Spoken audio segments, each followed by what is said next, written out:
Wait for it. Wait for it. And we're live. Hey, all you crazy sci fi and fantasy fans. It's time for your daily dose of shenanigans over here at the Blasters and Blades podcast. Just three nerdy veterans geeking out over our science fiction passions and fantastical fantasies. A place where magic is king, the sky is the limit, and space is the place. We are the podcast that puts the fun in dysfunction. So without further ado, we have two special guests who we're going to let introduce themselves. And Ed, you were first in the alphabet, E and all that. I can read an alphabet, C. Can you introduce yourself to our listeners and viewers? Sure. I'm Ed Hansel. I'm out here in beautiful, sunny Southern California. Author of Avalon Found, first book in the Avalon Found series. So I'm hoping to be about 3 to 5 of those once I get them written. So glad to be here. Excellent. And next, last but not least, we have Mr. Gun Guy. I mean, he's also known as Sean McCune, but Nick likes guns, so we figured we'd throw that out there. Yeah, I do. Is this a PG show, our show, or do we have to? We don't rated? go like PG-13, so you get one. Okay.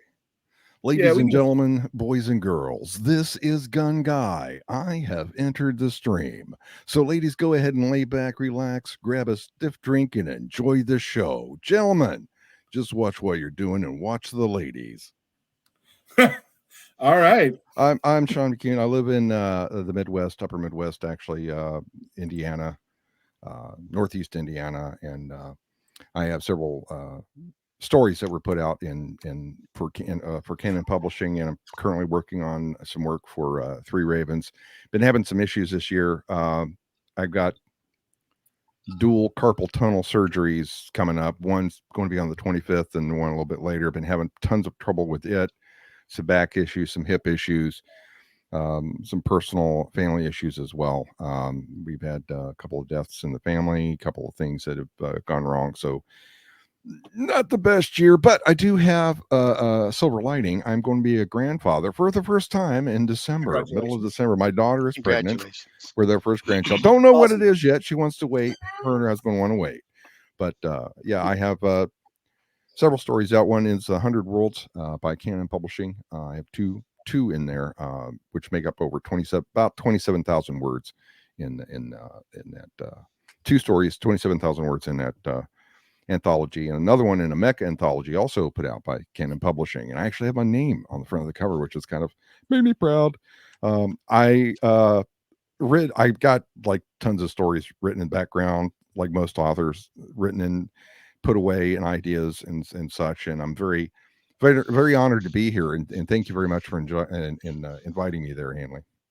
You are welcome. I figure anybody whose name is Gun Guy had to be okay. So actually, GUNN GUY. GUNN stands for gun, as in the gun clan of the northern Highlands of Scotland. I am related to them through the McComas side of my family. My grandfather, his last name was McComas, and he was related to some people that were related to people who were related to the gun clan in Scotland. So that was just something I put in there, GUNN GUY. And yes, I'm also a gun enthusiast. Yes, I am.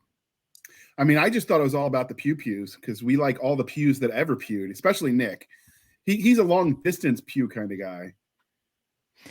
I actually I have a few bows and a Gauntz that can shoot some distance, as well as a really nice 6.8 SPC that I fire about 130 grain Hornady rounds out of. So yeah.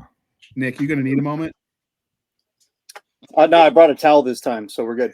Okay. So what you don't know is Nick also has some Scottish in him, but we actually let him wear a kilt once, and no joke, but YouTube said it was too hot to handle. I don't know why they wanted to put an X-rated. He just showed his Bonnie knees, and the ladies all went. It was a thing. Stabby got mad when people started showing up at his house. It was just so he's not allowed to wear that anymore. Yeah, they're very disappointed because from the waist down, I have a very defined body. From the waist up, it's whiskey and like beer and pizza. There you go. It's like you look at me and you're like, yeah, you could tell he worked out at one time, but. Hey, listen. Women have really high expectations when it comes to men, and they really should understand that if they're going to marry a rich man, well, probably not. But when they do get a good man, you should get a good man, goes to work every day, works hard, provides for his family, and then they say, "Oh, can he have abs?" No abs. One ab. That's all you get. One ab. And it's all grouped together. It's a super ab. It's a super ab. And as a friend of mine said, those dads with the dad bod and the one ab, you don't torque them off because they'll put you straight in a heartbeat. And I believe them. I saw a meme that said, if you don't respect the dad bod, you don't get the dad rod. I joke that I put about an inch or two of camouflage over my 6-pack abs, so it keeps the women away. My wife is happy. I started calling it ballistic gel. Well, I'm such an overachiever. I went straight from the 6-pack to the keg. Oh, there you go. Oh, I want to show you something. Find yourself a girl that likes to drink.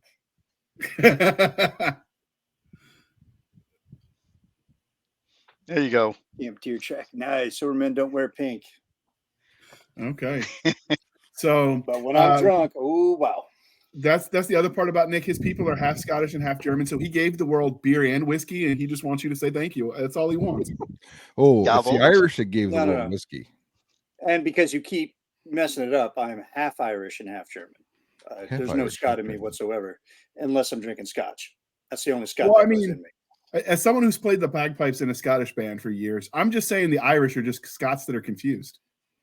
No, Scots are just Irish that were long distance relatives. Yeah, they all go back to the Celts. And you can send your hate mail to Madam Stabby at blastersandbladepodcast.com. Oh yeah, Stabby gets the hate mail this week. Stabby, she's up next. That's how we met her. She threatened to stab him on the first day, and that's how we knew we liked her. She got to stay. So, with that being said, you've both introduced yourself, but Sean, you are the first time on the show, so you do have to answer the religion questions. But before that, I will tell you all. One of us. I will tell you all how we met them. So I was walking down a dark alley, and Sean and Ed mugged me, and they took all my milk money. But I got even, and I made them come on the podcast. So I say I won in the end. Yeah. I think you learn to regret it. Yeah, I had to get non-fat milk with that loose change you got me. I couldn't get the whole milk. I know. No, it wasn't even non-fat. It was just that cheap. What do they call it? Was it almond milk? I mean, God, where are the teeth on an almond? No, that's I don't get it. I got nipples, Greg. Can you milk me? Excellent. Oh, Lord, JR. Get your money up. Get your money up, JR. All right. So the religion. Okay, guys. So Star Wars, Star Trek, or Firefly? Firefly. Oh. Go on. Defend your answer, sir. No. It's kind of like this. Shame in Stabby's eyes right now. I'm sorry, what? Seen it. Stabby's never Got to seen mute it. yourself, Nick. Got to mute yourself. He's saying that Stabby has never seen Firefly, but we will fix this and do an episode on it. Oh my God. I think it's probably one of the most underrated shows ever. It had it, and at the time that they decided to, credit, it was in time. It was in a time frame that was competing with several very large audiences on other shows. If they would have given it half a chance and put it in a proper place, I think it would have blown the doors off. And if they would have had some advertisers with some bigger cojones and back the show a little bit better, we'd still be watching it today. I mean, yeah, it literally is a space western, and I love westerns, and I love space and western. I think it was great. It's space post Civil War reconstruction, which was kind of awesome going into the kind of like a post Civil War. Yeah. Oh yeah. That's one of the things I enjoyed about it. A lot of politics, a lot of intrigue. You have betrayal. I mean, I'm sorry, that's what it was. It was a betrayal, and these people were like people who just they're rebels. They're trying to stop the big overwhelming government from controlling everything, and in the end they ended up losing. So they just go out on the fringe. They go away from civilized society, who thinks that basically their crap don't stink. Okay, and because we are polytheistic here at the Blasters Blades podcast, Game of Thrones, The Wheel of Time, or Lord of the Rings? Lord of the Rings. Excellent answer. For a while, we took it out because it was like so unfair to everyone else, but it's such one of the 3 iconic fantasy properties. It just didn't feel right to throw someone else in there. Uh-oh, Madam Stabby's laughing. Did we do something wrong? She's never seen those either. I was Wait, watching. I was reading Tolkien even before the cartoonish parts came out. So Yeah, I watched the Hobbit cartoon when I was a kid. the Hobbit cartoon was actually very well done.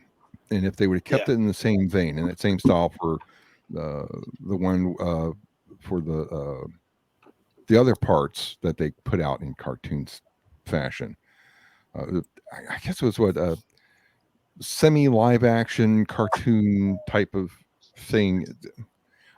It was okay. I don't think it really worked, but the original Frodo Baggins, the character was just so awesome. Yeah, I'm talking about I'm in the books. Yeah, definitely. So the topic of the day. So we did an episode. The last episode you heard was let's get nerdy about Star Wars. So we decided it was only fair to talk about Trek. So first off, we're going to ask everybody, and then Nick and I will go last, how they found Trek. Like, what was their first experience with Trek? And Stabby, ladies first. We are gentlemen here, sort of, maybe, kind of. I doubt it, but that's okay. You know us so well. Actually, once I got through all of the Star Wars, I was looking for something else to watch, and I just happened to come across Star Trek. I'm the only person in my family that likes sci-fi and horror, so I kind of had to find everything on my own. And I found Captain Kirk first, so that was the start of the secret love affair behind Star Wars, back of my love of Star Trek as well. Okay. Captain Kirk being crazy. Did you watch any of the others after you discovered Kirk in the original series? So, actually, I did not discover Picard until I married Nick. Okay. So you got to be his number one, and he introduced you to the rest. I got it. Even though Nick forgot to unmute himself. I see that. no, I'm Okay, Ed, how did you discover Star Trek? What was your first memory of that? I spent my childhood. My dad was in the Army, so he was pointing missiles at the Russians during the Cold War. So I didn't come back to the States until 1972, and so I didn't see it until then. And it was kind of like, wow, what's this? And as a kid, I loved it. Science fiction, and watched it when I could. My dad was notorious for canceling the cable except during football season, so I would catch it when I could. Your dad had his priorities, right? I approve.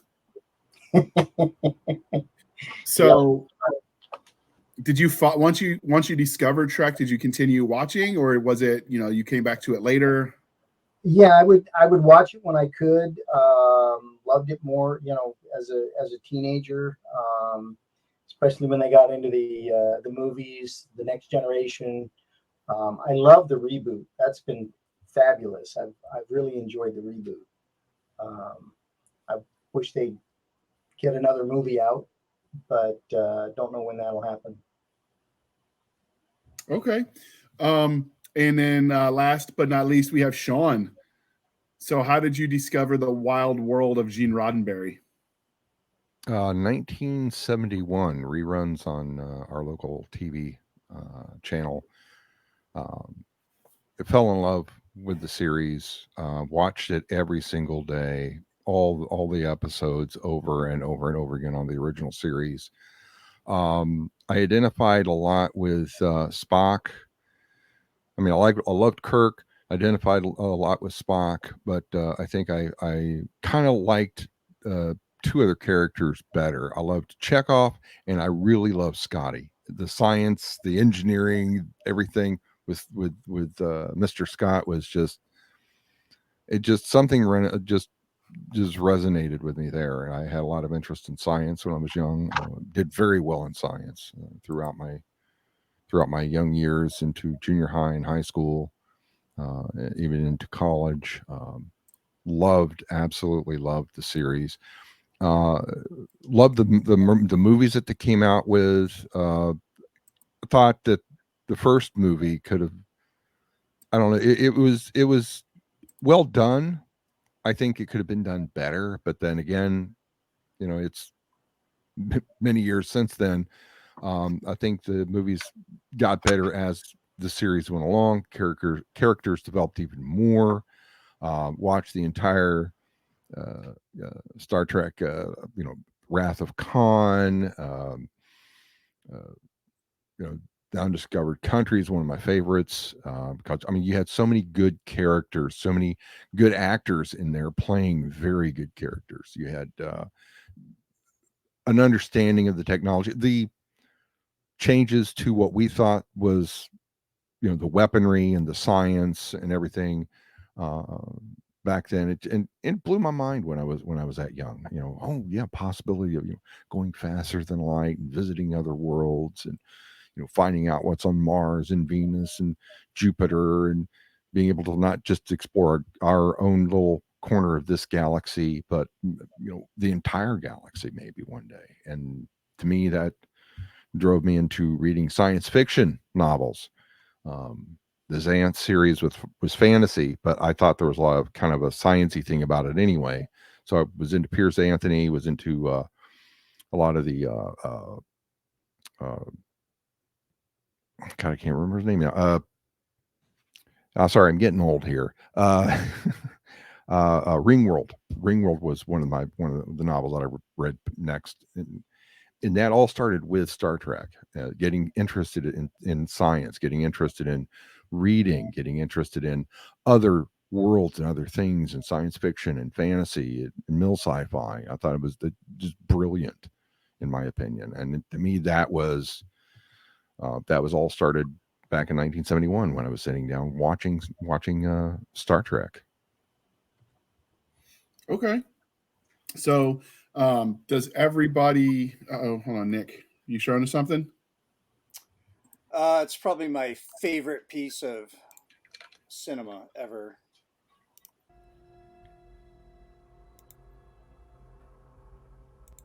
We are assembled here today.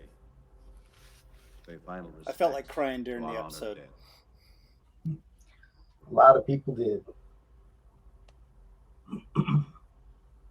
And yet it should be noted that in the midst of I our still get sorrow, goosebumps. this death takes place in the shadow of new life, the sunrise of a new world, a world that our beloved comrade gave his life to protect and nourish. He did not feel this sacrifice a vain or empty one, and we will not debate his profound wisdom at these proceedings. Of my friend, I can only say this.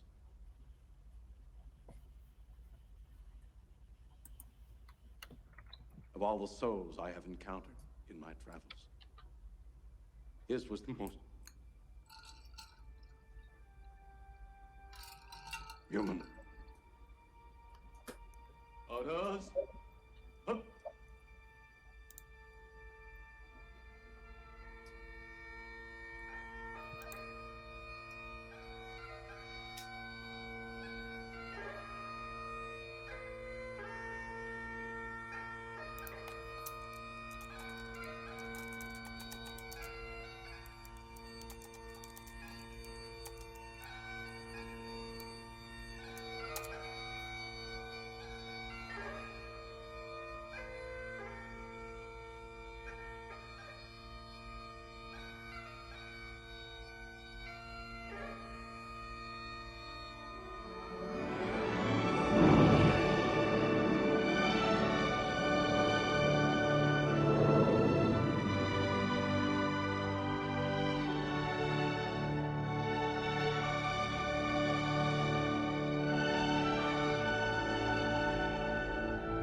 That's that tune on the pipes always gets to me. Oh, yeah, Amazing Grace. Every Yeah. time. I too many times heard it for real. So yeah, and I think that's one of the greatest things about Star Trek is that even in like the death of your comrades, they still kind of put a positive spin on it. You know, they always inflect hope. You know, yeah, and I think that's the big distinction between Star Wars and Star Trek. Star Trek is a little bit more human, you know, because we know it's from Earth. Star Wars is in a galaxy far, far away. Even though they are human, they're not us. They're not Earthlings. So I like that clip. It's probably the best way to describe Star Trek. and having not there's a lot of it I've seen that I just am not remembering. So we had right when you showed that, and then comes right back to it was actual picture of Kirk and Spock in one of the TV series. So that was kind of fitting way to do it, man. But yeah, so one of the things that I disagree with Trek about is there's such vision of such a hopeful, oh, it's post work, post money kind of society that they did, and maybe that was just a next generation thing, the way they did it. But it was always like it just didn't seem to fit my understanding of human nature. Like people are very self-interested and self-motivated, and I don't think that's a bad thing. But that's one of the things that I always struggled with Trek was it just seemed a little too utopian. I think that was the point. With like the ultimate achievement of human evolution is to get to a point where all the petty stuff we don't care about anymore. It doesn't need to happen. You know, it could all just it was definitely a utopia. You're right. But is it petty to work for a purpose and to have your grind that gives meaning to life? I mean, look what happened if you just want to use the recent experience with Rona, where a lot of people were just sitting at home. Like that's not healthy for humanity not to have like a purpose, a drive. I want to get work done. And how do you? I didn't follow those rules, so I didn't feel that. I didn't either. I mean, I kept working, but I'm just saying in general. So like you tell someone they don't have to work for anything, and they tend not to work, and so. Yep. When you hand them everything in a utopian society, I think it would bring about our downfall. There was an experiment. I'm sorry. Go ahead. No, go ahead. I was going to say there was several experiments that were done where they used rats in a rat city, and this experiment was done, I don't know, 3, 4, 5, 7 times or more. I wish I could remember these specific names, but this professor, this scientist did this experiment, and they put these rats into a situation where they have this rat city. They have free water, free food, free nesting materials, and they can do what they want, breed what they want, how they want, where they want. It's totally open. It's a utopian society type thing. After a short period of time, of course, the rat population explodes, just boom. But they keep up with feeding the rats and everything. And then after a while, the population starts dropping. It drops drastically. And the first thing that happens that they noticed is that the rats stop breeding. The rats are more interested. They spend most of their time preening themselves, cleaning themselves, making themselves look better. It totally something that's like totally non-rat like, and soon every rat is dead. They stop eating, they stop drinking, all they care about is preening themselves and looking good, etc., and it goes away.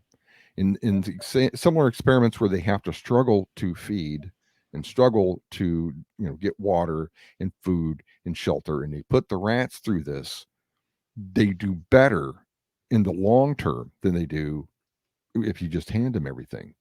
A thing about Star Trek that I like is they do show, for instance, in the original series, they show miners trying to make it on a planet. They show people and societies that are different that are trying to change that society to be different, to do better, or in situations where there's such a utopia that the people don't die.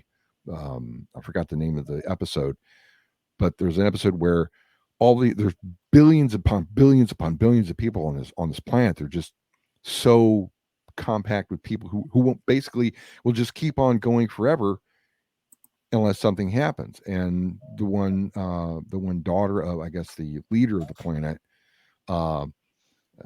gets to meet Kirk and she contracts some type of disease, goes back to the planet and infects it, so they can have death. They can have this type of thing. At least that's 10 minutes alone with Kirk, Yeah. you're going to get a disease.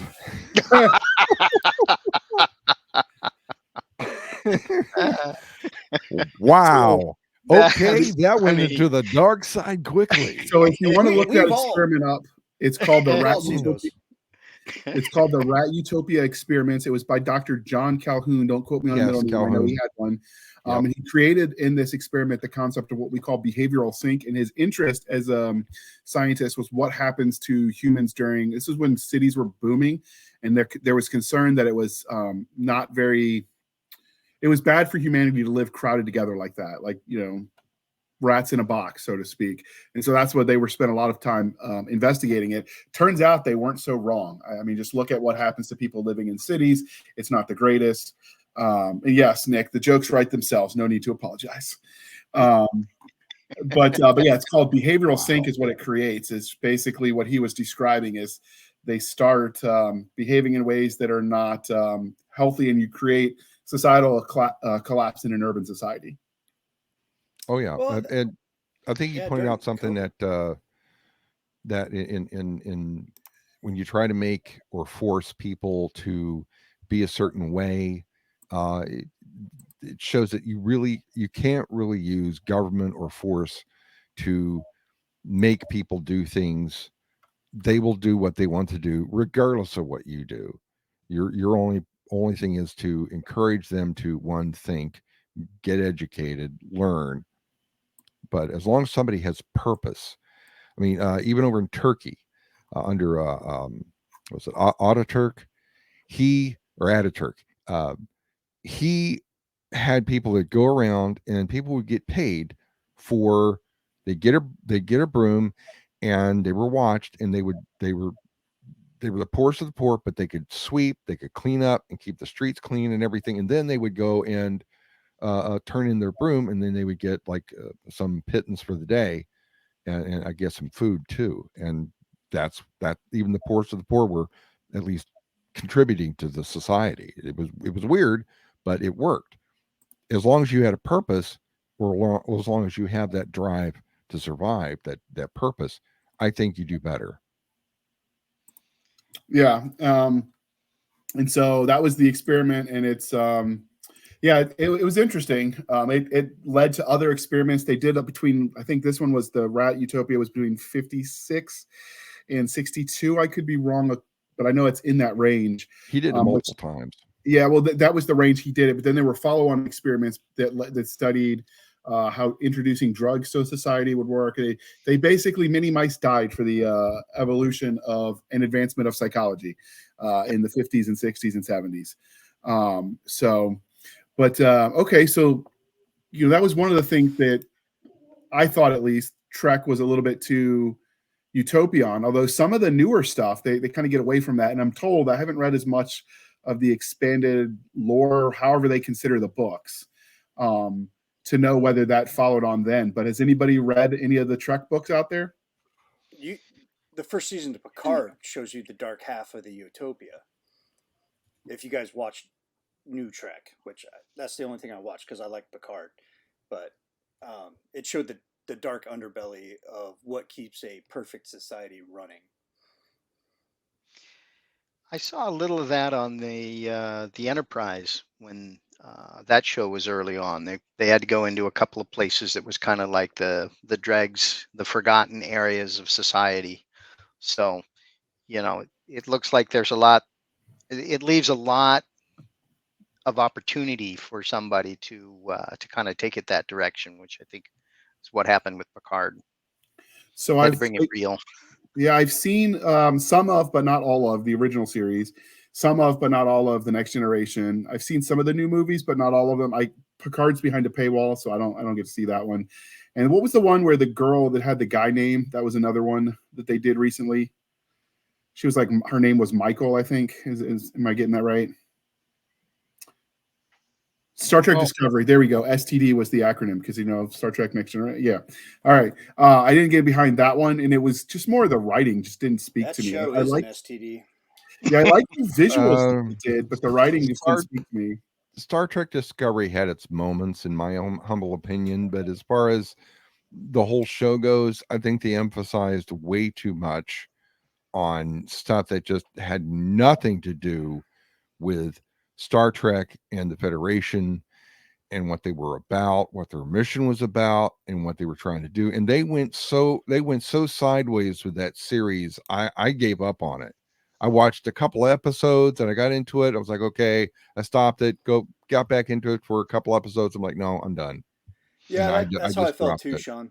I gave it an honest chance. And I Oh, got I 3 did too. episodes in, and I was like, this ain't for me, bro. I mean, when they had the big battle with the Klingons, and the one ship got destroyed, and then one guy got destroyed, and the Discovery's trying to. Okay, I was like, all right, cool. This is, and then they started going into all sorts of weird things. I was like, no, I'm done. I kind of got trekked out, believe it or not, with Deep Space Nine. That's where I was kind of like, okay, I've had my fill of Star Trek, because it was, after a while, it was all the same for the TV shows. It was kind of like just more of the same, more of the same, more of the same, and I was looking for something new at that point. What about does anybody like Voyager? I do. I had mixed I did. feelings. I had mixed feelings because it felt like if the whole goal was to get home, they did a lot of side missions that you would think, that's not your priority. You would focus on the things to get you home.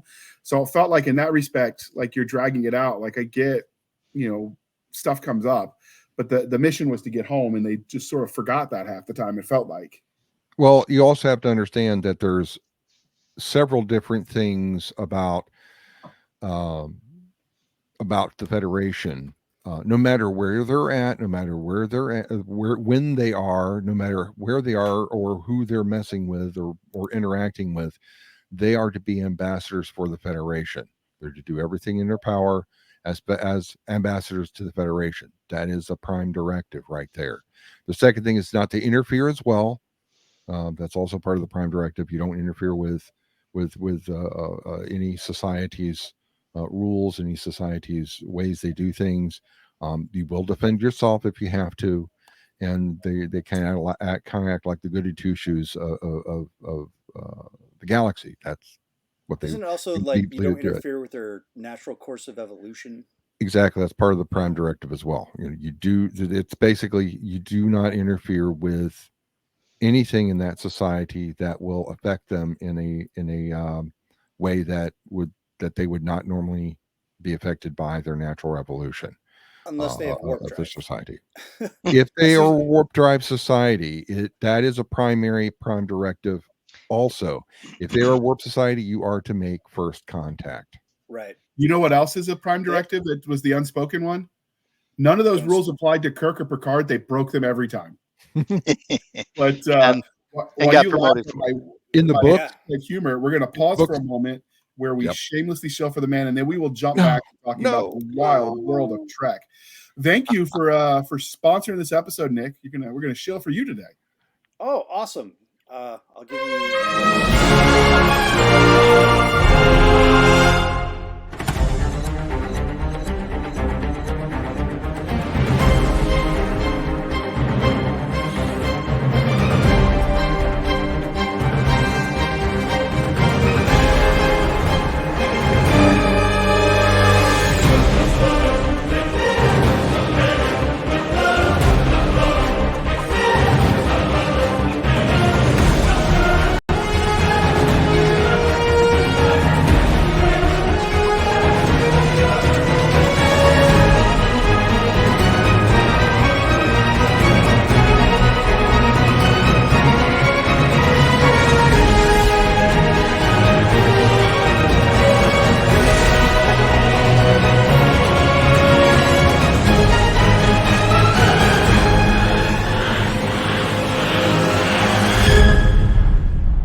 All right, for those of you that are listening, because we know we have about a quarter of our audience actually listens and doesn't watch, there were a bunch of pretty pictures that Nick drew that he put together in a scrapbook, and it was a good, amazing comic book. Everyone says so. Just ask them.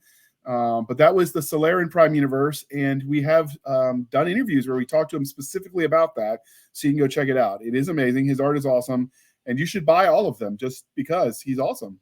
And with that being said, thank you for sticking with us through that commercial interlude.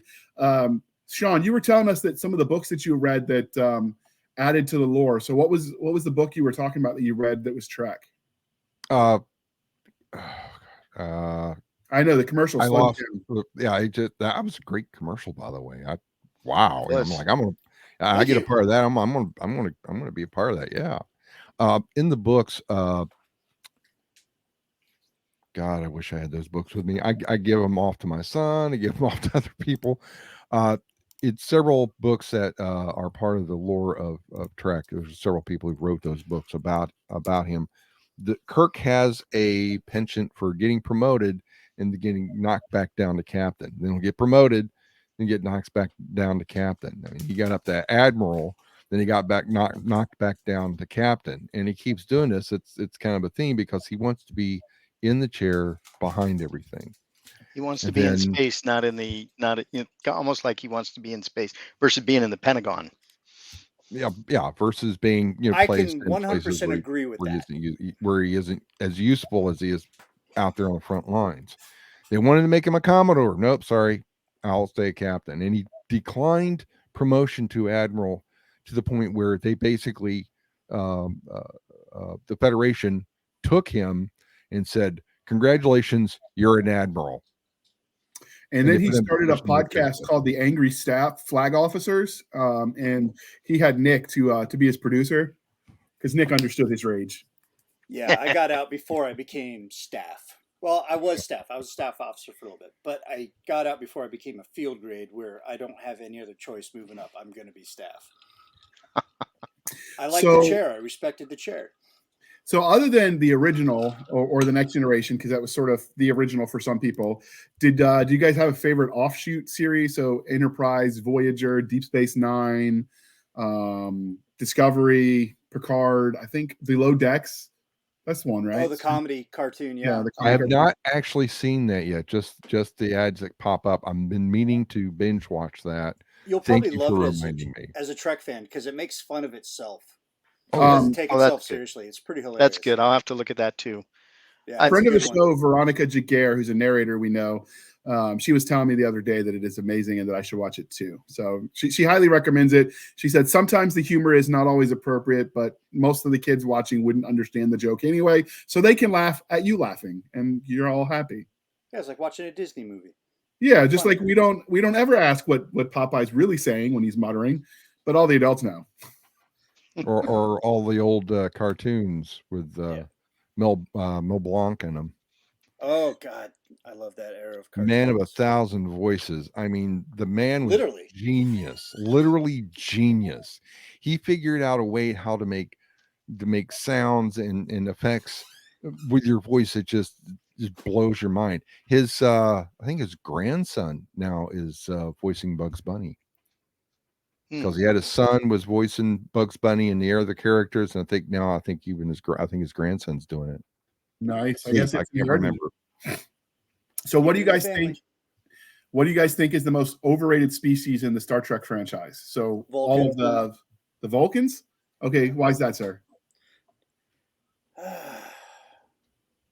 They're freaking everywhere. I look at Vulcans like space cockroaches.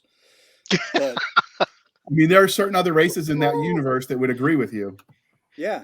I look at them like humanoid tribbles. You know, they're everywhere. They're everywhere. I don't know what to do with the tribbles. All right, what about you, Ed? What do you think is the most overrated species in Trek? I'd probably go with the Klingons. Me too, but go on, defend your answer, and then I will. That's my number 2, Ed. It's, well, for one, I always thought, here you are, a spacefaring race, but at the same time, you're almost, into almost like clan warfare. Everything was warfare with them. They lived warfare. Well, to me, they never would have made it to the stars. They would have, shot and killed each other, but, versus being able to get out there and settle other worlds. as you would look at it in space, you know. So that was the reason why I kind of picked the Klingons. So I would say the Klingons because they're hyped up to be this warrior race, and then every time before they started joining the Federation with young Mr. Worf, every time they would, have boarding actions, the 5'2" blonde female suddenly is kicking their butt with minimal training, and I'm like, you're like 6 foot something, a warrior of a lifetime of warrioring, and this little tiny nothing is kicking your butt, which means you're either not that good or she's Superwoman. And since Superwoman doesn't exist in this franchise, your only conclusion is the Klingons are pathetic. And I know I'm going to get the hate mail, but Stabby wants to read it first. Go for it, Stabby. Go for it. Honestly, I'm in agreement with both of you guys. The Klingons are so overrated. And all you do is watch them fail. They're like the stormtroopers of Star Trek. They can't shoot straight. They can't hit the side of the broadside of a barn, and everybody's like, "Oh my God, the Klingons are coming!" But then they don't hit anything. That's post Clone Wars. But they also fly over the desks a lot. I'm the person that notices tiny details, and they are constantly flying over a desk all the time. Being thrown across the room or whatever. Yes. Yeah. So I don't, and like I said, I don't have a problem in theory with a strong female character. I think they're well done. Xena Warrior Princess. I mean, a men of a certain age, that was your first crush, right? Like Ellen Ripley, Janeway for a lot of people. Like, you just got to do it right. And if they're tiny and they're supposed to beat up, hundreds of pounds of muscle, you got to make me believe it. You got to give me a reason. And since they didn't do that, our only conclusion is, there are superheroes in the Star Trek world, which there weren't, or the Klingons were pathetic. So I went with pathetic. All right, Sean, you have been sitting patiently, quietly, biting your tongue, and it's your turn to speak, sir. So most overrated species. I want an unlimited supply of Hot Pockets and Xena tapes. Xena tapes are in my my cupboard, and Hot Pockets, I got you. Actually, I have two races. If you want the publicly accessible Xena tapes, it's called Spartacus. She did another series. You're welcome. I have two races that I believe are highly overrated. I agree with the Klingons. You'd think for a race that brags about blood wine and killing the enemy and destroying your foes, they would have to, as many battles as they have, they would have to be breeding like tribbles on super grain. Yes. With unlimited everything in order to supply. I mean, every Klingon female would have to stop being out there on the battlefield, come back and have as many babies as possible by any means possible, and raise them so that they could go back out to battle. Unless there was trillions of Klingons on the planets that they were at, I don't see how they could survive. And they continuously pop out Klingons from everywhere, and to me, no, I'm sorry. After some of the things that happened, their moon got destroyed. Their supply of dilithium is nearly eradicated. They've been invaded and in the Klingon homeworld attacked by just about every race that the Dominion had. The battles that they had. I'm sorry, the Dominion's own warriors could just wipe the floor with the Klingons. I'm sorry, no. As many times as Worf got his ass kicked, no, sorry. I don't believe you. Sorry. Klingon, no, I'm not afraid of you. Why? This 3-year-old little girl could kick your butt with her dolly. Sorry. Yeah, which leads us to the next question. What is the most underrated race? And I'll kick us off. Well, I got the second one I was going to talk. The Dominion. Hold on, Nick. He said he had one more besides the Klingon. The second one. Sorry, my bad. I got overzealous as a host. Because of Star Trek Enterprise, I have deemed that the Xindi are the most overrated race in that time frame. Mostly because they have all this power, all this technology, all this way of getting things done. They clearly outclass anything that the Federation has and anything that the Federation's allies have, including the vaunted Vulcans, I don't see how Earth could have survived. I don't see how anybody could have survived. I mean, yes, there was the plot hole driven devices of Star Trek Enterprise, but I'm glad we survived. In that to gain things later on. But yeah, I think the Xindi were probably one of the most overrated races because in the end they got their asses kicked, and every time we faced them, they got their asses kicked.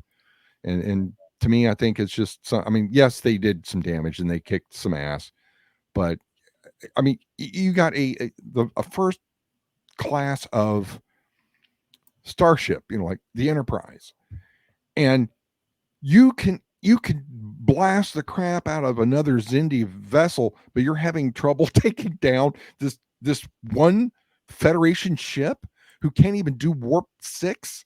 I mean, warp 5 is like the highest they've ever done, and you're kicking their ass. Come on. Yeah, that was the highest warp capability they had on Enterprise. It was 5. Yeah, right? It was 5. They did. I think they were able to go 6 at one point, but yeah, but it it's shook been a the while hell since out I've of seen the it. ship. Oh yeah, it shook the hell out of the ship. Yeah, I mean, well, that and they had Makos. We can't. Yeah, the Makos were So- always cool. For those that don't know, Xindis were the race of 6 that developed on the same planet, which in theory, you're going to have an apex predator. So just like Homo sapiens, one, the Neanderthal race or the Homo sapiens, whatever, like that. The theory was on this planet, Memory Alpha, if memory serves, was the name of that episode tree. 6 sentient races that were, I think, telepathic survived. This is a picture of some of them if you're looking at it, but they had basically every race out of your nightmare as far as the way they did them aesthetically, including one guy with like bug ear, like spikes and stuff. They ripped off the Separatists from Star Wars. Yes. But yeah, I could see that as being overrated. They had the same feel to me as Q, where it was just like it became so OP that it just broke the series if you let it go. Yeah, but we all loved Q because Q was witty and kind of a dick. I've met some veterans that when Q first came on and they were mocking the Marine Corps, like in the early episodes, like I know a lot of people that hated Trek for a while because the Q and the the Marines got their feelings hurt. I'm not even part of the continuum. I make fun of Marines. Talk about strong female characters. I think I think we know who we're talking about being able to cause John John DeLance to get scared a little bit, or his character to fear you have you have an imp on your ship, and like yeah Guinan is putting the fear of Guinan in you, and she's been around for quite a while, and people don't realize that. Between Q and Guinan, those two, I like Guinan a little bit more, but Q was never one of my favorites. I was like, he was. I thought about the way not only the books but some of the way that Mr. DeLance described Q and the character and what he was about. He came in because he knew eventually that the human race and the races that were involved with the human race would eventually develop. There was a book I read that in the end, they were traveling at warp 25, at side warp 25. They developed a new type of something is beyond the warp capabilities of. Is that the Continuum book? Yeah, the Continuum book. Yes, side warp 25, and they go outside of the galaxy far enough and fast enough that they meet a being who says, "Congratulations. This is your first contact with the rest of the universe." And it was, wow. Okay. Yeah. Now we've graduated from kindergarten. Welcome to first grade. Yeah, I remember that book. It was pretty. Yeah. That was a wild one. Oh yeah. And it mimics the beings that were powerful enough to create a probe that infected Barclay's mind and made him super intelligent, and have him develop a wormhole or a device to basically bam. All right, he folded space and now they're right in front of that being. And when that happens, all that stuff reiterates itself back down to himself, and he's forgotten everything about it. He's recovered back to normal, and they meet this being. It's making contact, and it's bipedal. Oh, all right, like look at these people that answered. We sent My out these memory's a little probes. fuzzy on that, but was Yeah. it the same species, the travelers, the ones that brought in Wesley Crusher towards the end of? I hated that Mm, character. no, the Traveler. I think the Traveler was a plot device used for some other reason, some future thing for Wesley Crusher. Shut up, Wesley.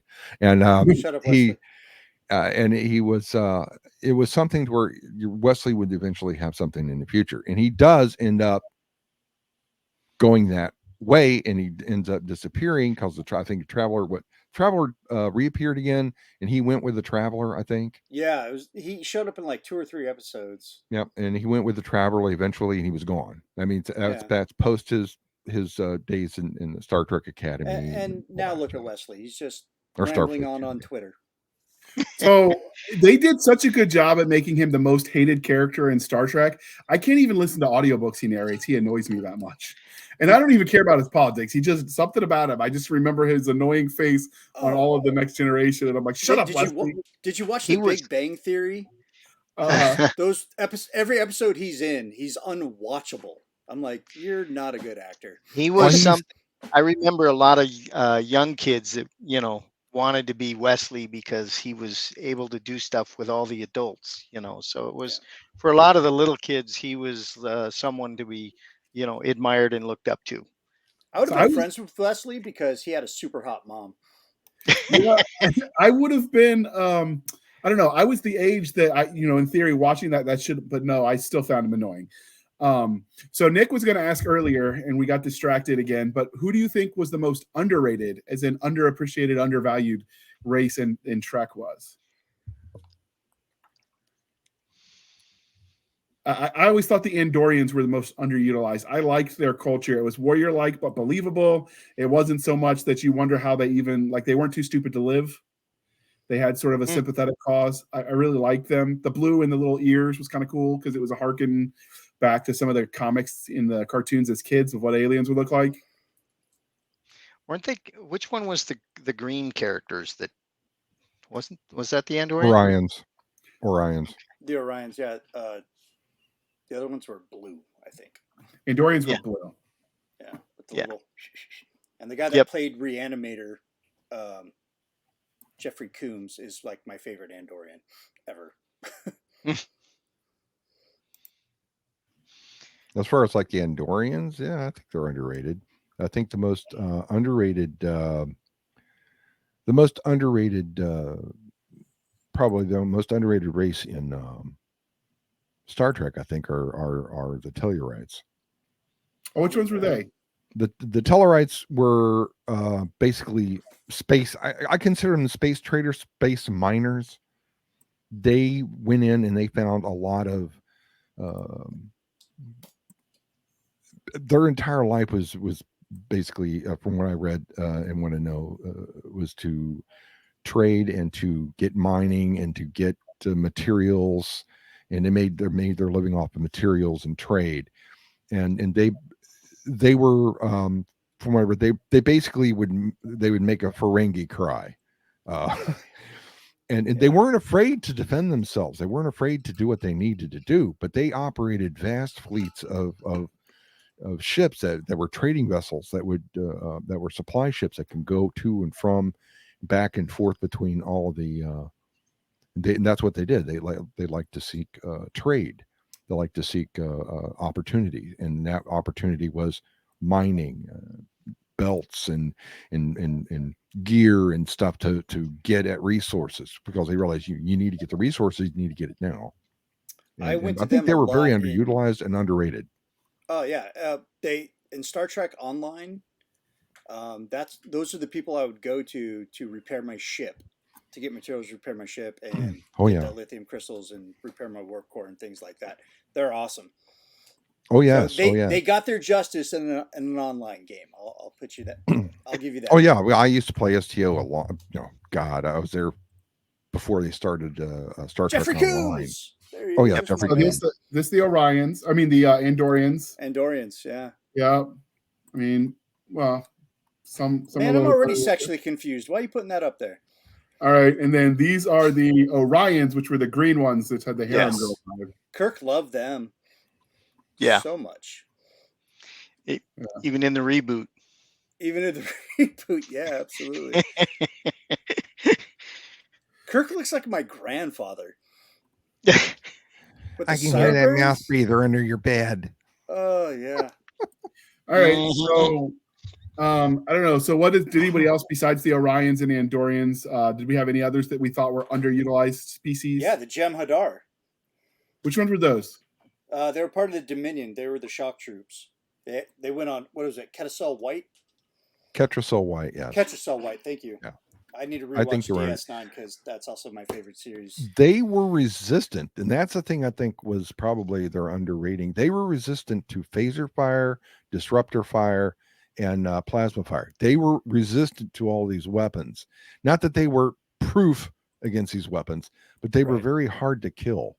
I Very always hard to looked kill. I looked at him like the Michael Myers of Star Trek. Like they just kept coming, you know? Or Terminator for fans of that franchise. They were like the Terminator. Victory is life. Yeah. They were awesome. I also call them Space Rangers. So Yes, that's a good fitting one. I think my underutilized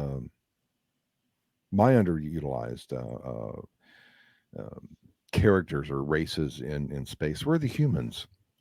Believe it or not, I think it's kind of unique. The humans, like the survivability of cockroaches, could spread throughout the universe, get into places where they shouldn't have been, get into places where maybe they should never have even gone, and they would find trouble everywhere they went.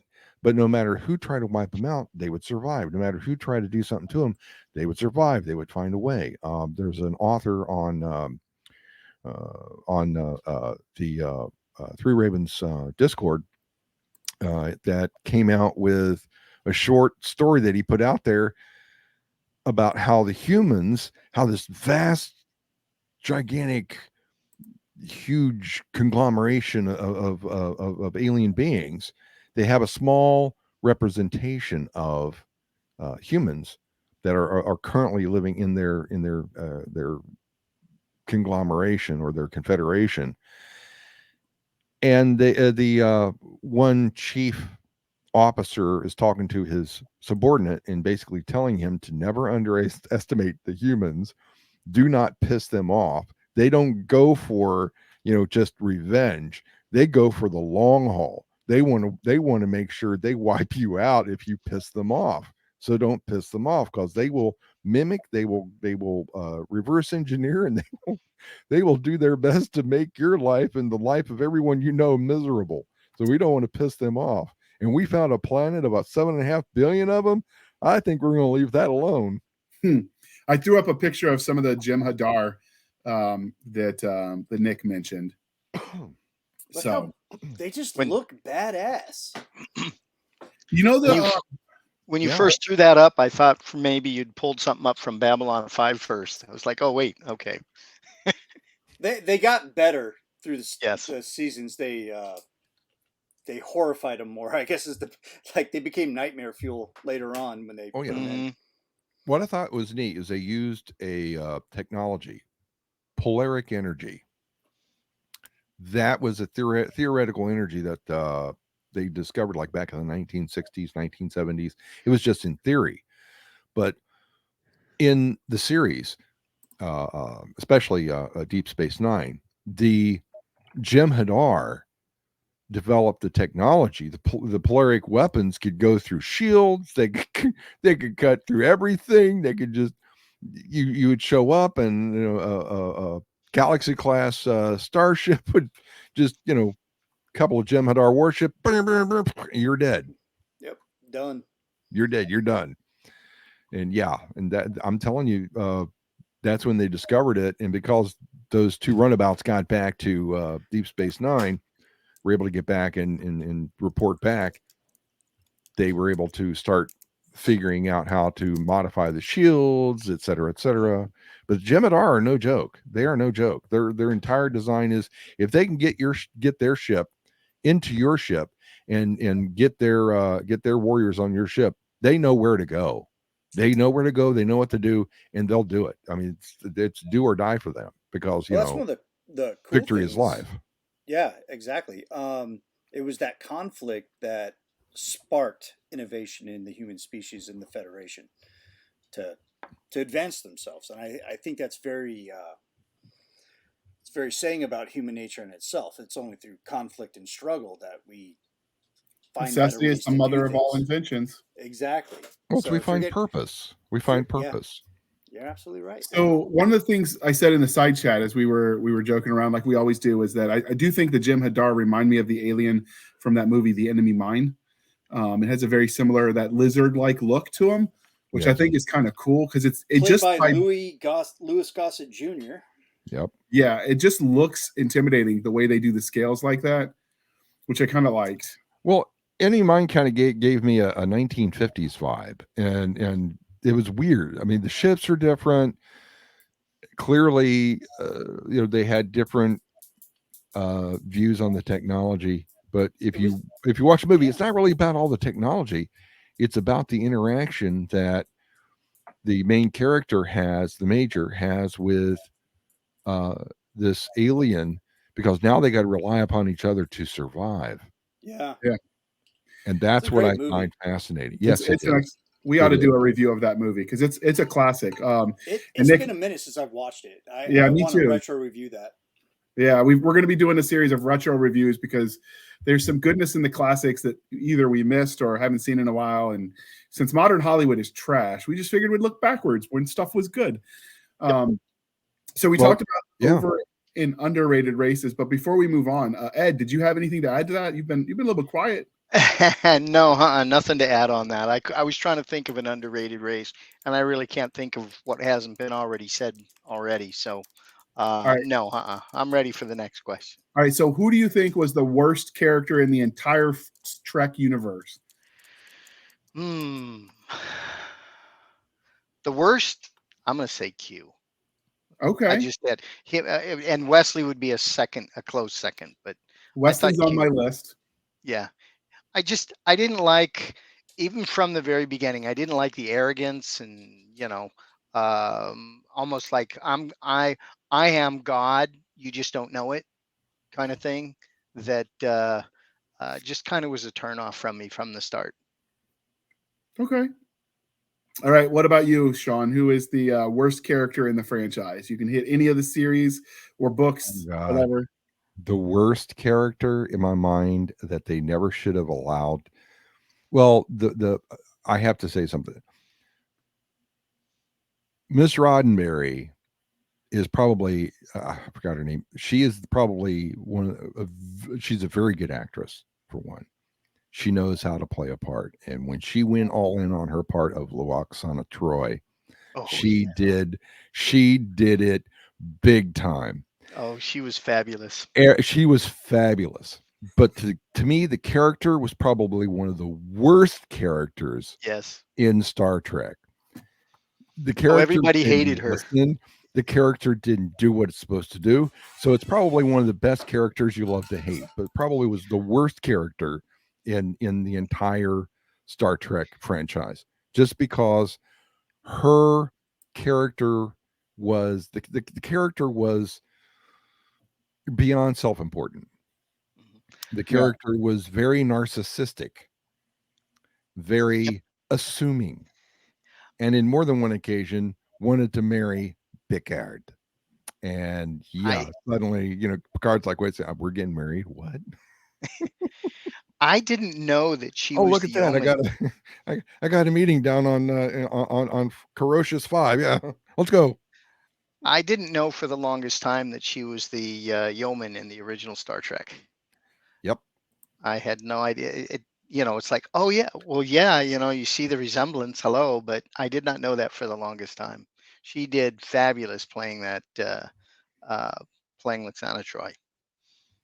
Yeah, but I hated the character. That character just put the hackles up every single time the character came on. And the only redeeming quality was there was an episode where she was kidnapped. Her and her daughter were kidnapped by the Ferengi, and she did what she could to save everybody and to save herself, and was willing to sacrifice herself to do that. That was the only redeeming quality on that. But after that, no, I'm sorry, worst character ever, in my humble opinion. So, Stabby, you're not a guest anymore. You're basically a co-host at this point. But because we do ladies first, because Nick and I are gentlemen, sometimes we pretend anyway. Who do you think was the worst character in the Trekverse? Honestly, it depends on which series and or movie you're really talking about, because in each one there's something else, there's somebody else that you're like, wait a minute, we could just do without that, or wait a minute, we can't just do without that. I'd have to say, man, I honestly, I can't pick a single character. There's one in this one and there's one in that one, but when it comes down to it, it's every time they wind up back on Earth, the humans are kind of assholes. Like, that's what it comes down to. Talking about my man Bones, Mm. he's meant to be that way. So, He's while from Nick Georgia. is trying to mute himself so he can save his marriage after insulting his wife's pig, I'll say for me it was a toss-up between Wesley Crusher, because he was just so annoying. He was that character that was too stupid to live, but yet somehow he did, because his mom was important, and you just wanted to smack him. Like, clearly he needed a dad in his life to bend him over and like take a belt to his backside so he didn't become the annoying little schmuck we all love to hate. I don't think when they wrote him, they intended him to be the most hated character. I think they thought they were setting up future, as he grew older, fill in the move the timeline. I don't even know if Next they Kirk. realized. Yeah, I don't think they realized how much he was hated at the time until it became a thing later. So it was a tie between Wesley Crusher and maybe a close second would be Diana Troy, because she just seems so useless. Like, she could read emotions and suddenly she'd stare at the viewport and it'd be somebody on the screen, and then Picard would pause it or mute it or whatever, and she would tell what was perfectly obvious to everyone.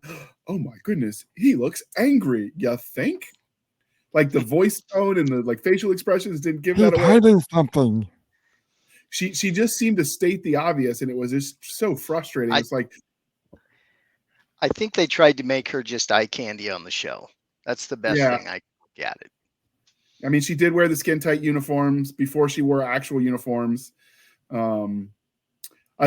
had another character like that was kind of was more a foil than anything. Whoopi Goldberg's character as the bartender, but she didn't come off as annoying.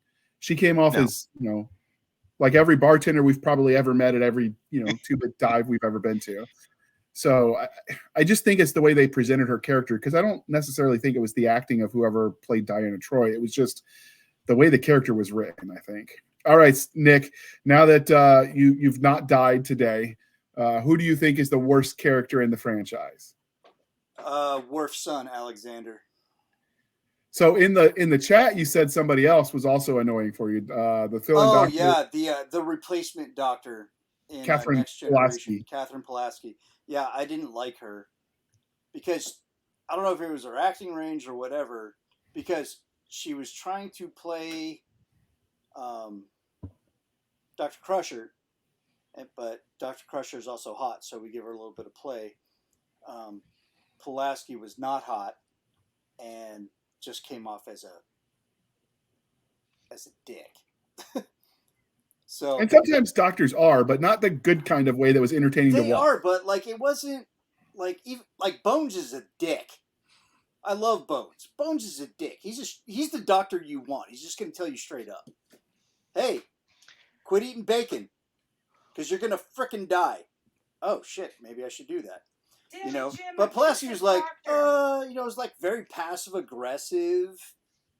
And it's like, you should probably listen to me because I know more than you, because I'm a doctor, which is a call to authority. It's a logical fallacy. And it just, I couldn't get into that character. And I was like, I don't know what's going on with Gates McFadden, but bring her back, please, right away, like post haste, mid season. I don't care. Just get Pulaski off that goddamn ship. You know. So we have a hard out for one of our guests. Ed apparently has to go save California single-handedly from the invasion of the Tribbles or something. We're trying to do a callback. I'm also in SoCal, Ed. Give me a ring. I'll help you out. But so with that being said, dear listener, dear viewer, if you have topics about Trek that we didn't discuss, this is definitely fertile field to come back to. If you want us to do it with the same guests, we can even make that happen. Just tell us what you love to hate about Trek, what you love to love, and all the things. Before JR, we let you, I can start our fans off. What technology do you wish we had right now from the Trek universe? Oh, that's the one I'll put in the Spotify because we can ask questions now. Oh, yes. Make that happen. Personal shields and phasers. That's what I want. Personal shields and phasers. That's what I want. My fat ass wants a replicator.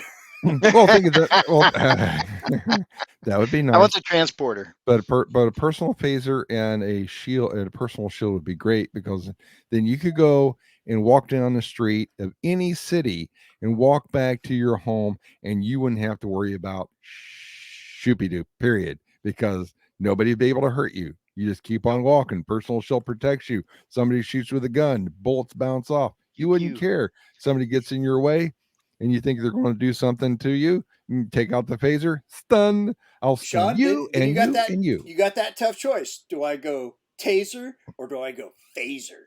You know, taser or phaser. It's taser or phaser. All right, Ed. What tech would you want? Because this is gonna be the last question from Star Trek. Hands down, the transporter. Okay, Stabby. I'm with Ed on this one. Do you know how many conversations I get in where I'm just like, "Oh my God, beam me up, Scotty." I don't know about you, Scout Captain. Yeah. I'm just gonna say the holodeck and no judgment. All right, just don't ask questions. Let me delete the logs when I'm done. We're calling it good. Okay, Barkley. It's like saying I erased my internet history. Crusher wasn't allowed in there. For good reason. 13-year-old boy just on a holodeck. You know, 20th century pornography? No. You know, the best representation of the holodeck was actually the first episode of the Orville, where the guy was fighting a troll in samurai armor that was like cracking all the jokes. Oh yeah, totally. Mm-hmm. That would be awesome. But then you throw in a Halo ODST trooper, like Star-Lord said in part 2 of Guardians of the Galaxy. I'm going to make some weird stuff. Yes, exactly. Wow. That's why I said in no judgment. But what about you, Nick? What do you want for daily life? Oh man, can I take a little bit out of everybody? You know, like a smorgasbord, like a banquet. If you get the replicator. Yeah, I'm going to tell you, replicator is top notch. You know, it's like, oh man, I want a tri-tip for dinner tonight. Boom, tri-tip. Well, Earl Grey, hot. No, who drinks tea? British people drink tea. We won that war. I drink coffee.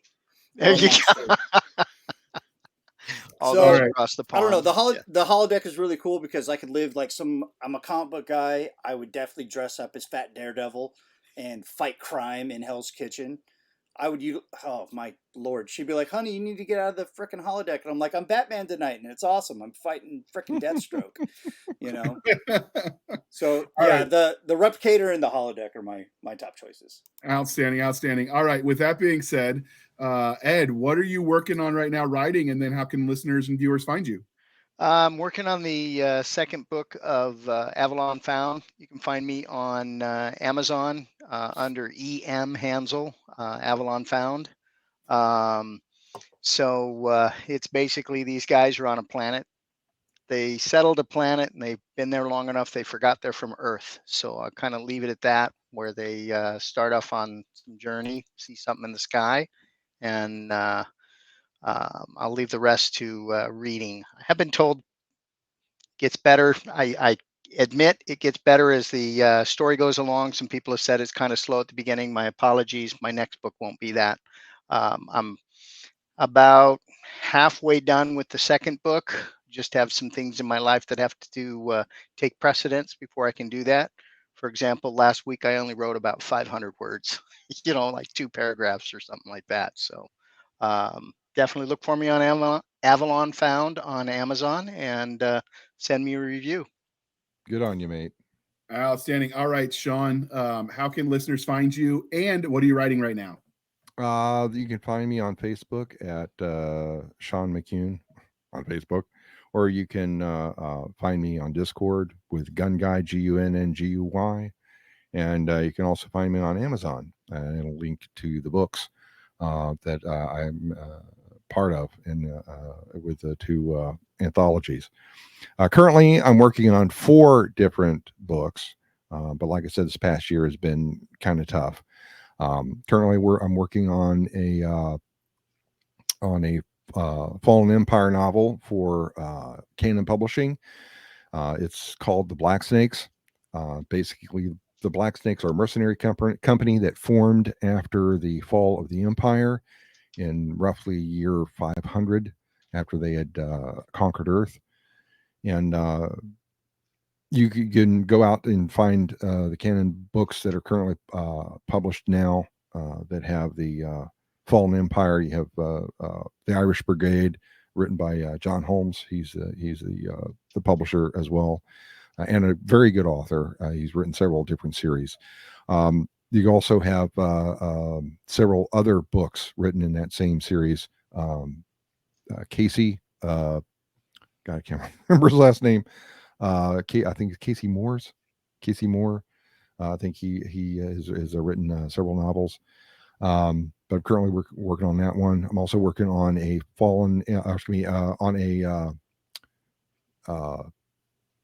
JTF novel, Joint Task Force 13, for Three Ravens Publishing. That one's going to be fairly big because I've gotten quite a bit written into it. So hopefully I'll get that finished sometime this year after I get both hands worked on for Carpal Tunnel. Also writing a separate book dealing with the old 100 Worlds novel that I'm expanding on those stories. That's going to include in that story I have a cat named that was actually written the character off my cat Simon, and you'll kind of fall in love with him because he wants attention. He makes a few appearances, a few cameos in there, and he's just a wonderful character that I'm going to write a couple of chapters about his adventure. After all this is over, they go to another world, and I'm going to write an adventure of him on a space station. Also, I'm writing a post-apocalyptic book. I'm calling it Blue Moon for now. I'm not sure, but basically a giant rogue planet comes barreling through our solar system and wreaks havoc, and in the process it burns about a quarter of the Earth's atmosphere, and a quarter of the Earth's landmass gets and water gets superheated. So there's a lot of stuff that's post-apocalyptic about it.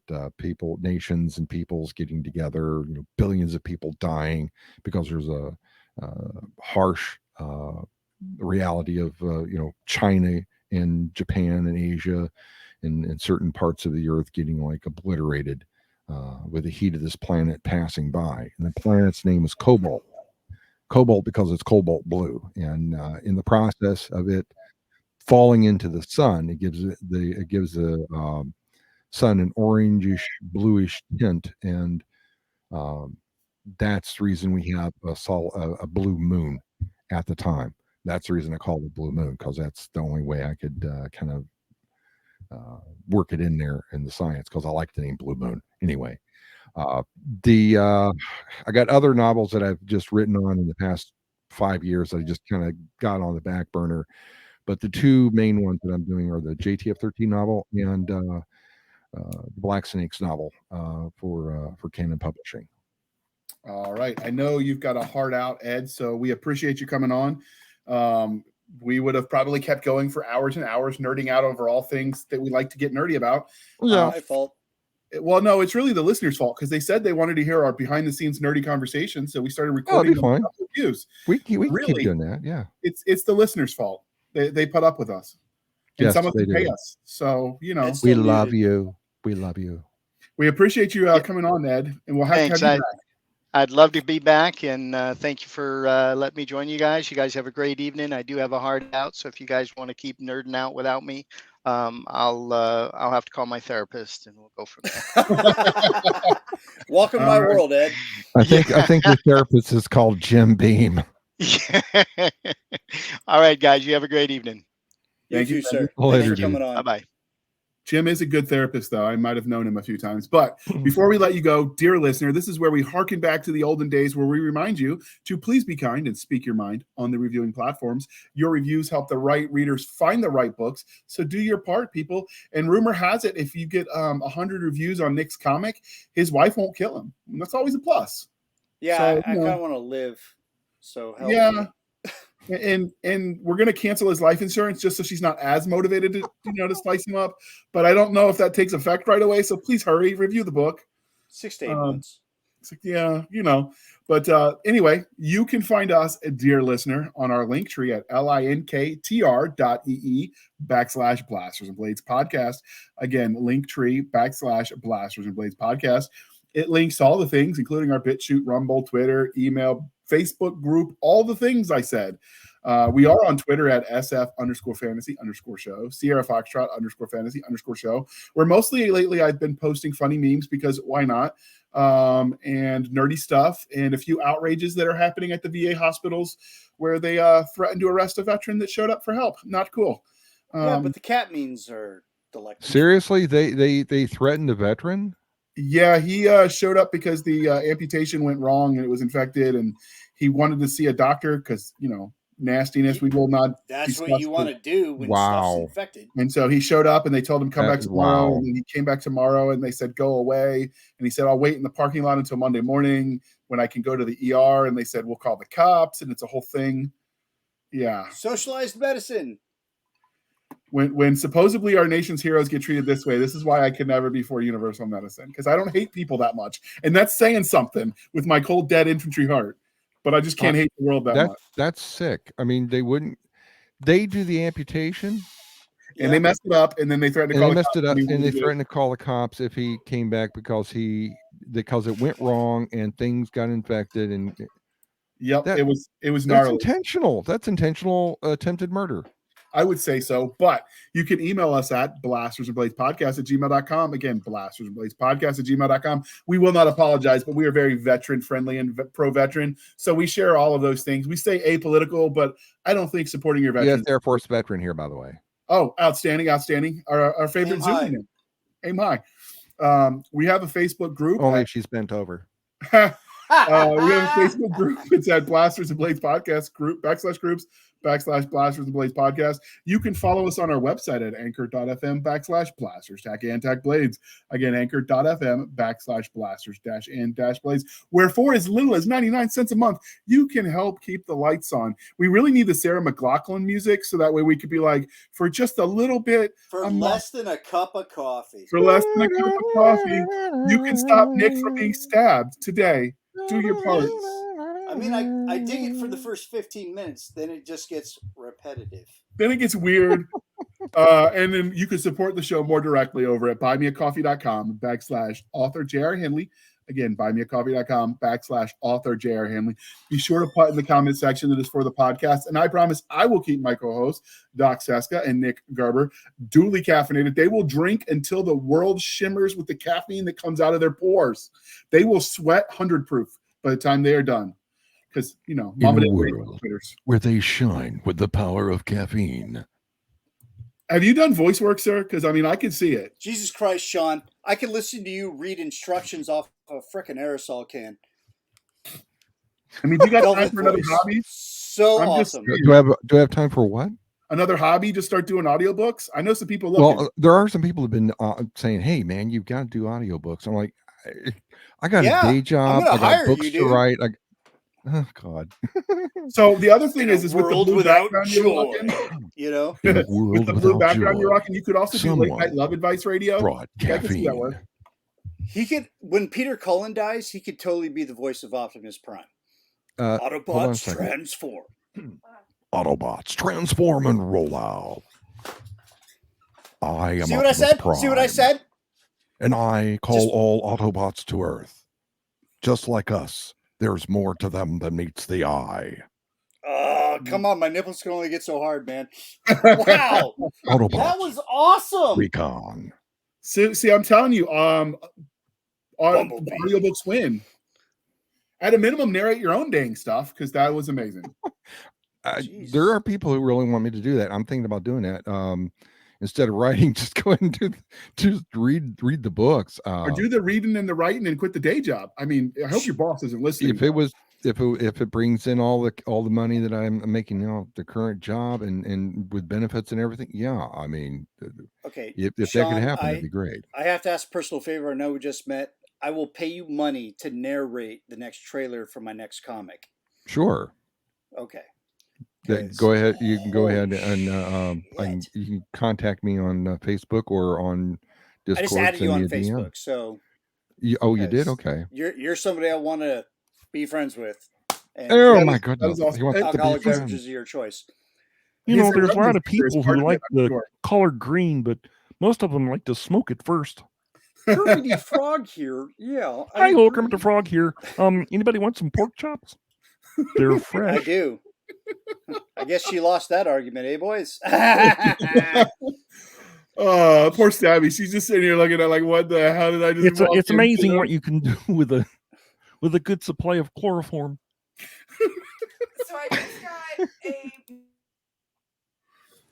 I just got a message from the kid, and he heard us through the walls that we are talking Star Trek, and he decided to join without joining.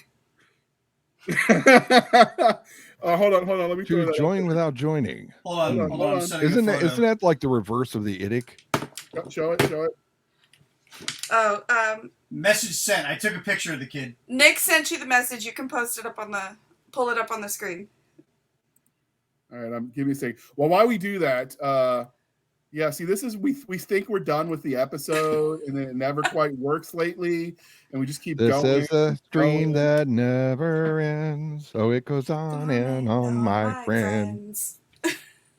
All right. It started streaming on the internet, not knowing what it was. And it can go And it forever, keeps on going. for forever, just because it's a stream that that never never ends. ends. It goes on and on, my friend.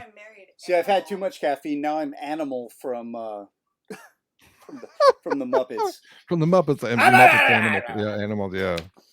I mean, for such thin arms, he was like very powerful. I mean, he goes crazy. Man, he tosses buses, cars, breaks through doors, no problem. And then does a wicked drum solo. Oh yeah.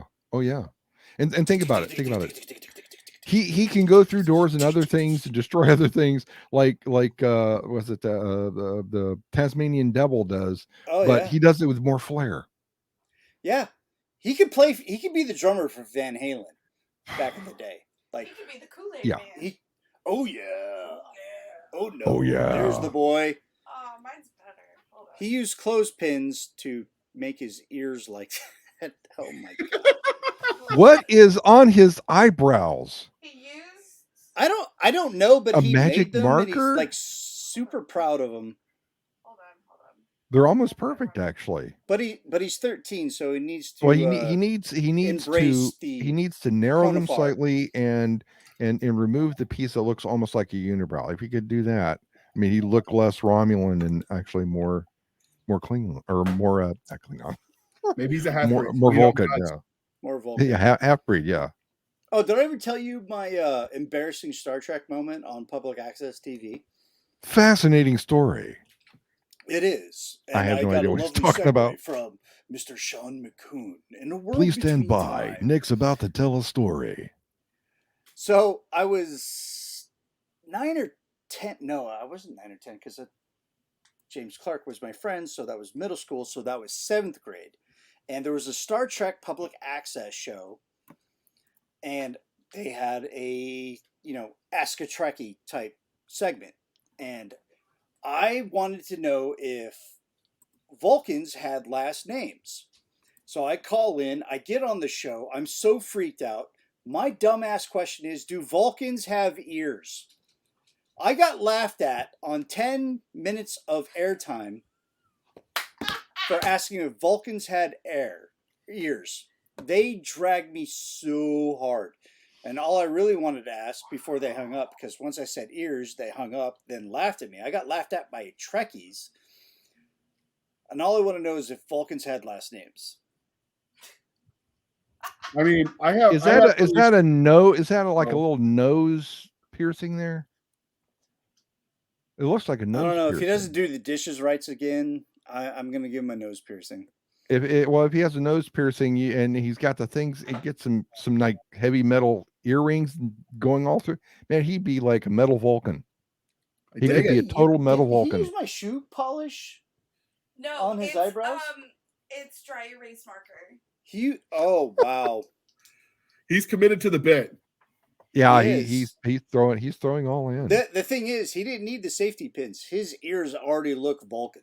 Well, they're not pointed enough, and I told him to use tape because he's like, Mom, how would I point my ears? I also told him to use tape. I told him, I said, use tape or put glue just inside your ear and pinch them together. Because that's what they did with Nimoy. So Nick, you have a issue with Trekkies. I had that same problem with the He-Man. Who is Drake? So they used to do the call. You could call the 1-800 number when you had to pay, and they like build your phone company, and you could talk. That is a 1-900 number. It was not 1-900. You're right. And so I snuck out of school one day, and I called the 1-800-900 number because I was going to talk to He-Man, and it was just a pre-recorded thing about, and make sure you ask your parents. And I'm like, if I asked my parents, I wouldn't be here. And I got in so much trouble, and I didn't even get to talk to He-Man. It was a stupid voice recording. I felt cheated and lied to, and I never forgave him. When my dad was, when I was very young, when He-Man was a big deal in the Master Universe, he did an appearance at a Toys R Us. I don't know if you remember that, dear listeners, but that was an amazing toy store back in the day. And where a kid can be a kid. Where a kid can be a kid. And it was right next to a Chuck E. Cheese, also known as a rat-themed kid casino. I have to remember that. I'm going to remember. I have to remember that. A rat-themed kid casino. My dad, who told me that he was doing this. This is when he was trying to be a stuntman. He was trying to be an actor and a stuntman in Hollywood. Didn't take, obviously. So he had to be a Navy SEAL instead? Yeah, he had to default to being a Navy SEAL. But that's what got him into the stunt world, was that he was a Navy SEAL. They're like, oh my God, you guys are badass. And that's because people didn't know better than Rangers yet. But I hope he doesn't listen. I hope he does, and I hope he copes and seethes. But anyway, he showed up to the Toys R Us, and he told me that he was dressing up as a Masters of the Universe character. So as any American adult, American pubescent male, I figured my father was going to play He-Man, right? No. He was Skeletor.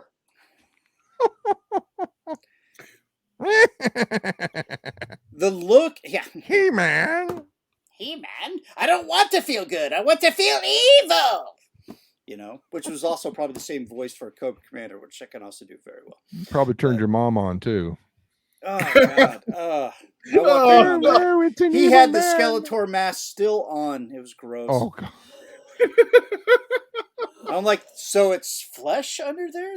We're going off the rails on the podcast train. Yeah. So we getting canceled for sure. Yeah. Let's move past trains and we went to. Ooh. Oh, that wrong thing to say. Phrasing. Oh, phrasing. my God. Context, that takes please. me back to a video I found in his closet. Oh my God. Should named his kid Thomas. I just want to know who was playing He-Man. He had that mask on. Anyway, I know it wasn't my dad because he was rocking Skeletor.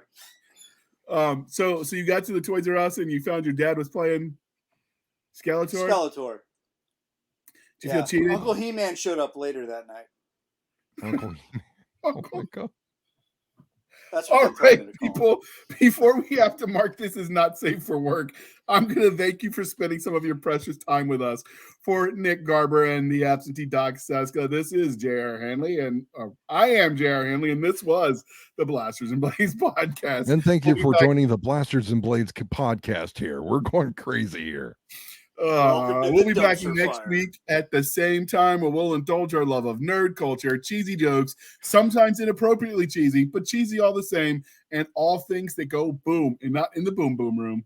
And we're out. Nick's terrific memories.